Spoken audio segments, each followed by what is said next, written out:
ನಾವು ಮಾಡಬೇಕಾಗಿರೋದು ಬೆಂಗಳೂರು ನಗರದಲ್ಲಿ ಇದೆಲ್ಲವನ್ನ ಡಿಸ್ಟ್ರಿಬ್ಯೂಟ್ ಮಾಡಬೇಕು.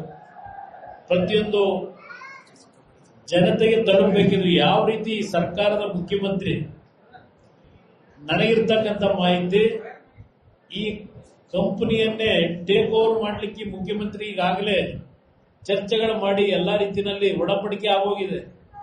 ಇದು ನೈಸ್ನ ಕಾರ್ಯಕ್ರಮ ಆಗಲ್ಲ ಮುಂದಕ್ಕೆ. ಇದು ನೈಸ್ನ ಹೆಸರಿನಲ್ಲಿ ಈಗಿನ ಮುಖ್ಯಮಂತ್ರಿಗಳು ಏನು ಒಡಂಬಡಿಕೆ ಒಳಗೆ ಮಾಡ್ಕೊಂಡಿದ್ದಾರೆ. ರೈತರಿಗೆ ಒಂದು ಕಾನೂನು, ಈಗಿನ ಮುಖ್ಯಮಂತ್ರಿ ಕುಟುಂಬಕ್ಕೊಂದು ಕಾನೂನು.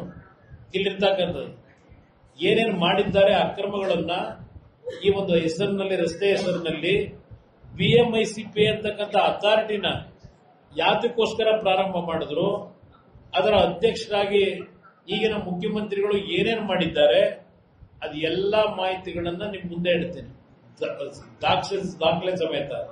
ಬೆಂಗಳೂರು ನಗರದ ನಾಗರಿಕರಿಗೆ ಹೇಳಬೇಕಾಗ್ತದೆ, ಇವತ್ತು ಆ BMIC ಯೋಜನೆ ಹೆಸರಿನಲ್ಲಿ ಸಾವಿರಾರು ಎಕರೆ ಭೂಮಿ ಹೊಡಿಲಿಕ್ಕೆ ಹೊರಟಿದ್ದಾರೆ.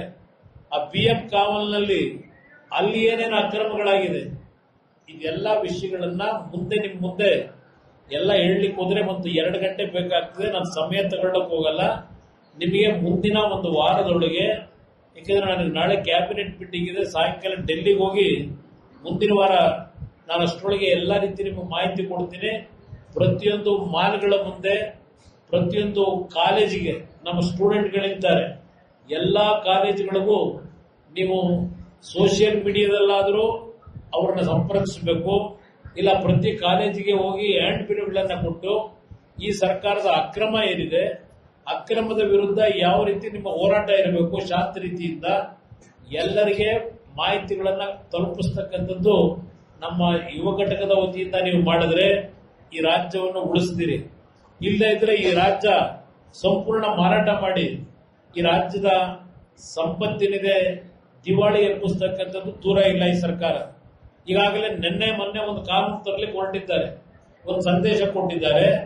ಈ ಬೆಂಗಳೂರು ನಗರದಲ್ಲಿ ಇರ್ತಕ್ಕಂಥ ಎಲ್ಲ ಪಾರ್ಕ್ಗಳಿರ್ಬೋದು, ಆಟದ ಮೈದಾನಗಳಿರ್ಬೋದು, ಈ ಒಂದು ಜಾಗದಲ್ಲಿ ಕನಿಷ್ಠ 5% ಜಾಗ ಸರ್ಕಾರ ಈಗ ಮತ್ತೀಗ ಹೊಸದಾಗಿ ಅಕ್ವೈರ್ ಮಾಡ್ಕೊಂತಾರಂತದನ್ನ ವಾಪಸ್ ತಗೊಂಡು ಪಬ್ಲಿಕ್ ಇದಕ್ಕೆ ಉಪಯೋಗಕ್ಕೆ ಬೇರೆ ಬೇರೆ ರೀತಿಯಲ್ಲಿ ಆ ಭೂಮಿಗಳನ್ನ ಕೊಡಬೇಕು ಅಂತಕ್ಕಂಥ ನಿರ್ಧಾರ ಮಾಡಿದ್ದಾರೆ. 5% ಈಗಾಗಲೇ ಉಸಿರಾಡಕ್ಕೆ ತೊಂದರೆ ಆಗ್ತಕ್ಕಂಥ ಕಾಂಕ್ರೀಟ್ ಜಂಗಲ್ ನೋಡ್ತಾ ಇದ್ದೇವೆ.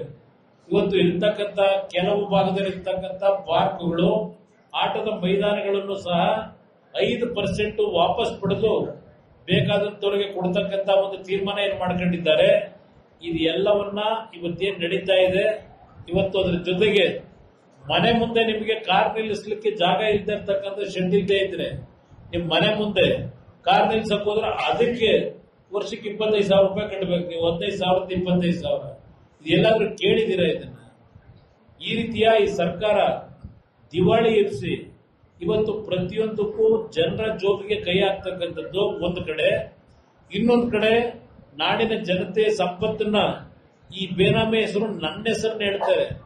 ಇವತ್ತು ಈ ಸರ್ಕಾರಕ್ಕೆ ಸವಾಲಾಗ್ತೇನೆ, ನನ್ನ ಒಂದು ಬೇನಾಮಿ ಪ್ರಾಪರ್ಟಿ ಒಂದು ಪ್ರಾಪರ್ಟಿ ಇದೆ ಅಂತಕ್ಕಂಥದ್ದನ್ನ ಪ್ರೂವ್ ಮಾಡಿದ್ರೆ ನನ್ನ ಒಂದು ವ್ಯವಹಾರಗಳಲ್ಲಿ ಸಂಪೂರ್ಣವಾಗಿ ರಾಜಕೀಯದಲ್ಲೇ ನಿರ್ವಹಿಸೋದು ಬಿಡೋದಿಲ್ಲ. ನಾನು ಆ ರೀತಿ ಬಂದವನಲ್ಲ.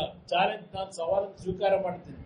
ನಾನು ಅದಕ್ಕೆ ಮೊನ್ನೆ ಫ್ರೀಡಂ ಪಾರ್ಕ್ ನಲ್ಲಿ ಹೇಳಿದ್ದೇನೆ, ನಿಮ್ಮ ಕಾಂಗ್ರೆಸ್ ಸಂಪೂರ್ಣವಾಗಿ ನಿಮ್ಮ ಸದಸ್ಯರು ಏನಿದ್ದೀರಿ ಎಲ್ಲರೂ ಬಂದ್ಬಿಡಿ, ನಿಮ್ಮ ನಾಯಕರು, ನಾನು ಒಬ್ಬನೇ ನಿಮ್ಮನ್ನು ಎದುರಿಸ್ತೀನಿ ಅಂತ ಹೇಳಿ, ನನಗೆ ಶಕ್ತಿ ಇದೆ ಅಂತ.